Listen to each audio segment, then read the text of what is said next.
Welcome to the Faculty of Health here at the University of Technology, Sydney.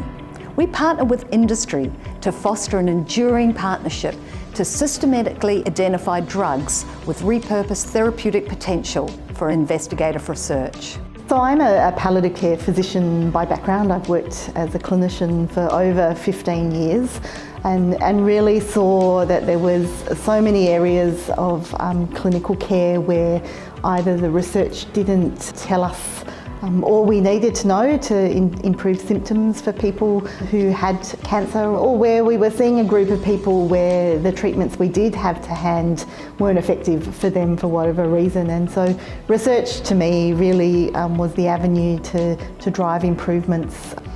So drug repurposing is research which is aiming to use a medication which may be already in clinical practice for a particular indication, and through understanding the mechanism of how that drug works, looking for a much more broader indication, or quite a different indication, where we can see other benefits or new benefits from a medication that we know often quite a lot about in a completely different disease or condition.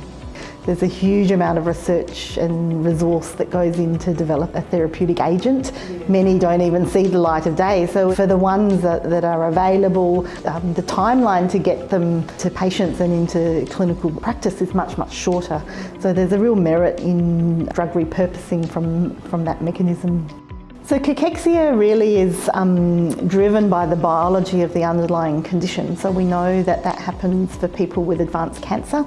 I think there is a bit of a nihilistic attitude sometimes that losing your appetite and losing weight is part of the cancer experience, and it's not something that can be easily treated, but there are some things that can be done based on the evidence we have now. And we're also looking at the experience of living with this condition from a qualitative perspective, because if we can understand the experience better, we will be able to understand what are the issues we need research to answer.